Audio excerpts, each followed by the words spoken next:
Hey everybody, Father Brian here once again.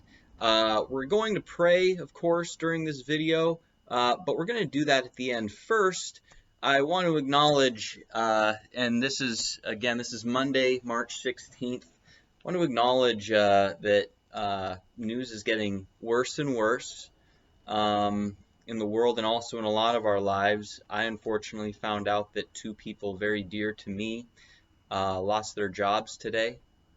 And I know that that's similar news that your family members and even perhaps some of you are receiving today.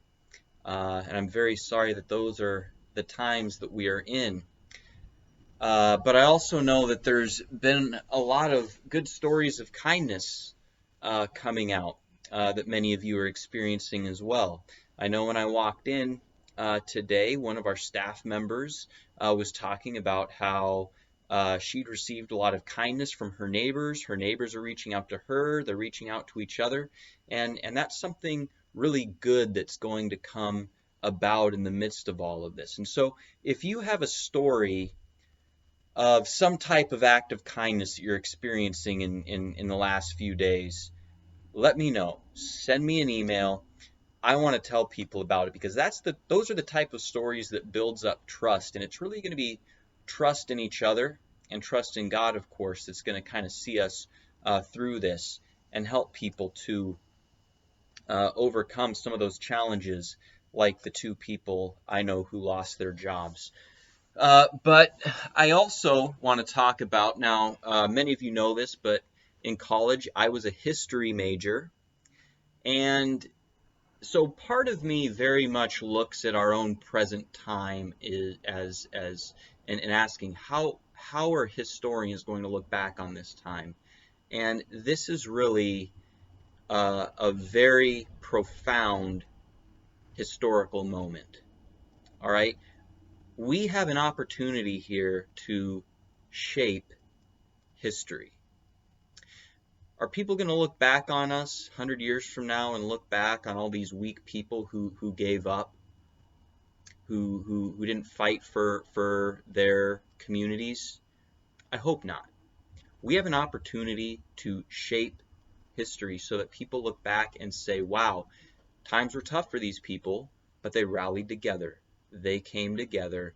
They turned to the things that are most important, and it got them through it. And so I got up a couple days ago, and I pulled a lot of my old history books off the shelf.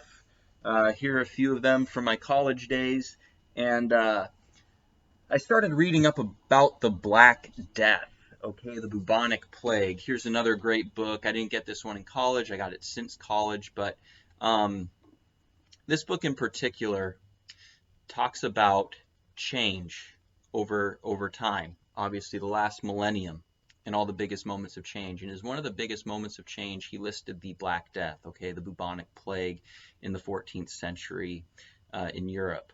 And of course, the coronavirus that we have right now, it's going to be nowhere near as bad as the plague. Even the most dire projections of the plague, or excuse me, of the coronavirus, aren't going to come near to the plague, in which a third of Europe's population was wiped out.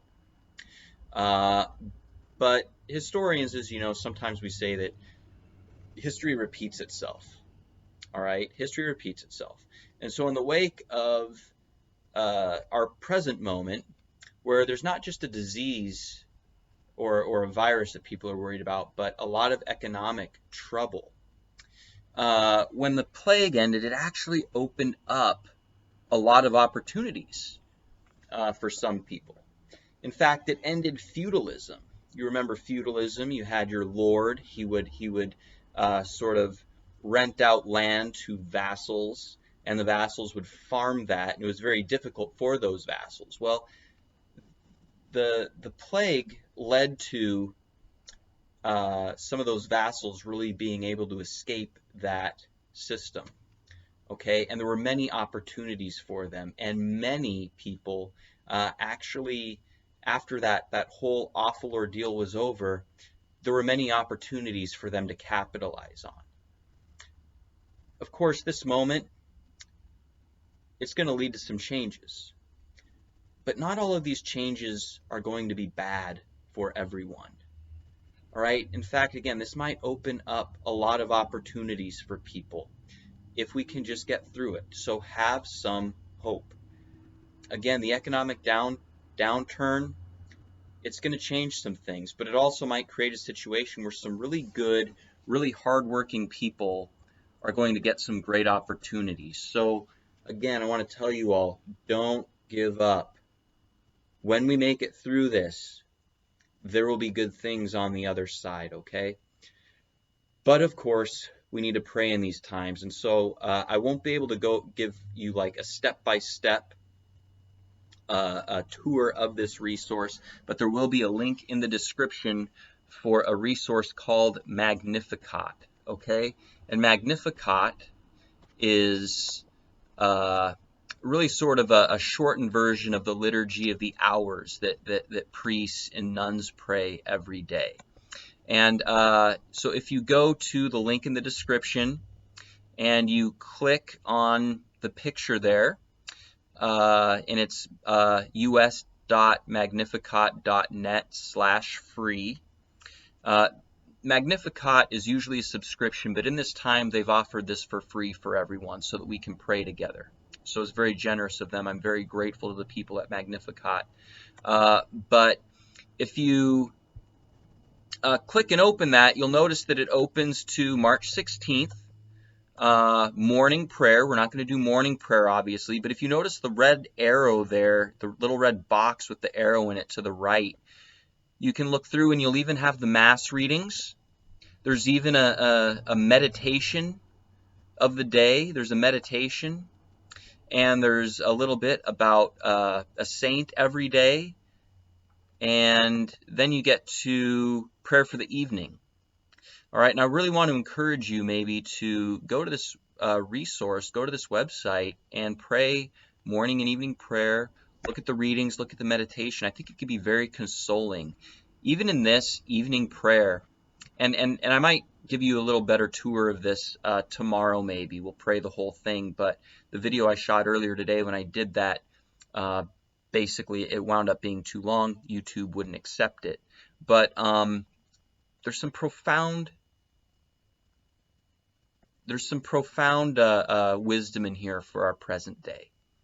For example, the reading of the Word of God, it was our infirmities that He bore, our sufferings that He endured. Again, Jesus has already experienced everything that we're experiencing right now. Jesus experienced everything that we experience right now. And we know that even in the darkest times, there was resurrection at the end. And there's going to be resurrection for us as well. All right? So again, we look forward with hope. Again, this is a challenging time, but there's a lot of good things that are on the way. My prayers are with you. I love you all. I miss you. God bless.